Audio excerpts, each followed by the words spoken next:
Okay जी students, इस part में मैं अब आयनाइजेशन एनर्जी का बताऊंगी। प्रीवियस जो वीडियो का पार्ट है उसमें मैंने एटॉमिक साइज़ का बताया और उसका लिंक भी अभी शो हो रहा होगा कि अगर किसी को समझ नहीं आती तो वो एटॉमिक साइज़ को देख ले।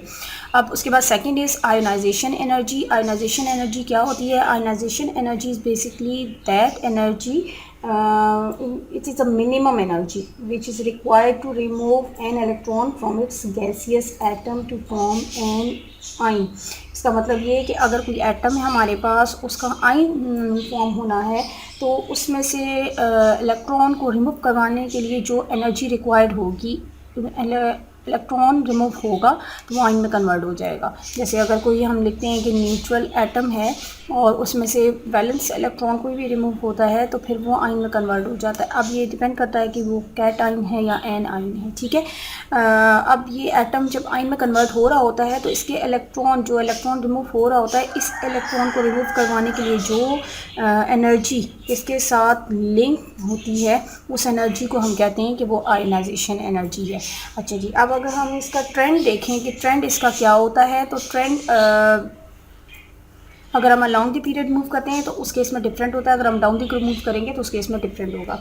अच्छा, जैसे कि एटॉमिक साइज़ में भी मैंने आपको बताया था कि जब हम अलॉन्ग द पीरियड मूव कर रहे होते हैं तो एटॉमिक साइज़ डिक्रीज़ हो रहा होता है, ठीक है। कुछ इस तरह से वो डिटेल में मैंने डायग्राम बनाई थी और नंबर ऑफ शेल्स की रिस्पेक्ट से आपको समझाया था। तो जब हम अलॉन्ग द पीरियड मूव करते हैं एटॉमिक साइज़ डिक्रीज़ हो रहा होता है, उसकी रीज़न भी बहुत डिटेल में हमने यहाँ पे डिस्कस की है। अच्छा, अगर आयनाइजेशन एनर्जी जब हम अलॉन्ग द पीरियड मूव कर रहे होते हैं तो आयनाइजेशन एनर्जी इंक्रीज़ होती है, ठीक है। अलॉन्ग द पीरियड जब हम मूव कर रहे होते हैं तो आयनाइजेशन एनर्जी इंक्रीज़ हो रही होती है। अब इसकी रीज़न क्या है? इसकी रीज़न ये है कि जो लेफ़्ट साइड से स्टार्ट में जो भी एटम है, यहाँ पे इलेक्ट्रोस्टैटिक फोर्सेस ऑफ अट्रैक्शन कम है।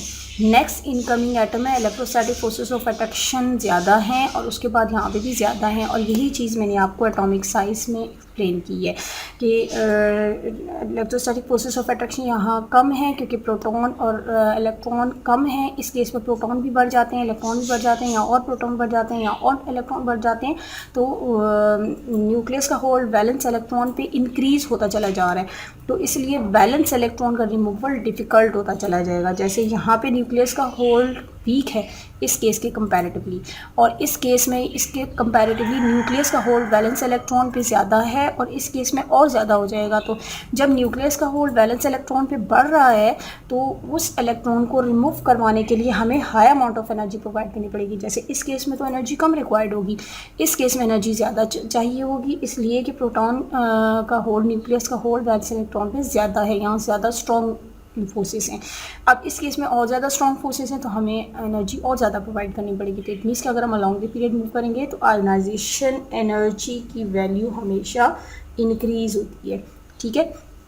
अगर हम डाउन द ग्रुप मूव करें, अगर हम ग्रुप में मूव कर रहे हैं तो अब ग्रुप में क्या होगा, ये भी हमने एटॉमिक साइज़ में बहुत डिटेल में डिस्कस किया कि जब हम डाउनवर्ड डायरेक्शन में मूव कर रहे होते हैं तो number of shells gradually increase हो रहे होते हैं, ऐड अप हो रहे होते हैं, इसलिए एटॉमिक साइज़ इंक्रीज़ चला जाता है, ठीक है। अब नंबर ऑफ़ शेल्स इंक्रीज़ हो रहे हैं तो न्यूक्लियस और वैलेंस शेल के बीच में नंबर ऑफ़ शील्ड्स भी इंक्रीज़ हो रही हैं। जैसे यहाँ पे तो न्यूक्लियस है हाइड्रोजन के केस में, अगर हम फर्स्ट ग्रुप को कंसीडर करें, और यहाँ पे लिथियम में फिर 2 शेल्स हैं और उसके बाद सोडियम में 3 शेल्स हैं।